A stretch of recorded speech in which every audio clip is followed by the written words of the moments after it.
Less than 2 weeks ago, Mark Carney signed an MOU, a memorandum of understanding, with the Alberta government. The purpose of that MOU, the reason why there was a big signing ceremony and he went out there to visit Alberta, was to get a pipeline built. The whole purpose of this exercise was to make the claim that he supported a pipeline. Now, he added a whole bunch of conditions like forcing through a massive hike to the industrial carbon tax, but it was all towards the goal of building a pipeline to the West Coast. Now, Conservatives have been skeptical about this right from the beginning because Mark Carney says one thing when he's in Alberta and something completely different when he's anywhere else in the country. And when you look at Mark Carney's entire professional history, he has been anti-oil and gas. He cheered on Trudeau when the Liberals vetoed Northern Gateway. He said that the carbon tax, which chased away a whole lot of investment from the energy sector, was too low. He wrote a book called Values, where he defined himself as a human being and said up to 50% of Canada's natural resources should be left in the ground.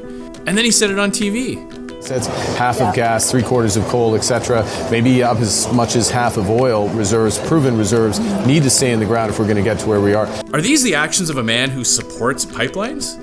So we're going to put him to the test, and Liberals will be forced to vote yay or nay on the concept of a pipeline. Just that basic principle that a new pipeline to the West Coast would be a good thing. All we're asking the Liberals to do is to agree in principle on the goal of a pipeline. This would be like if you're trying to sell your house and a buyer comes along and says, yes, I'd like to buy your house, but I'd like you to change the paint color and redo the landscaping in the backyard. And you say, okay, if I do those things, do you agree to buy the house? And then the buyer says, whoa, let's not get too hasty. If you sign an agreement in principle and establish conditions that would make you want to buy the house, then you should be able to clearly say you are in favor of buying the house. That's essentially all we're asking the Liberals to do.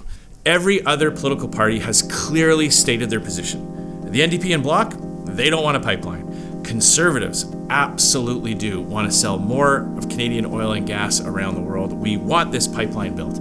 It's just the Liberals that keep talking out of both sides of their mouth, that keep saying one thing to one group of people and something completely opposite, actually diametrically opposed to what their claim is. Tomorrow, they won't be able to run anymore. They'll have to stand up and be counted, so tune in and find out. Is Mark Carney actually going to be different, or is he just another Liberal politician?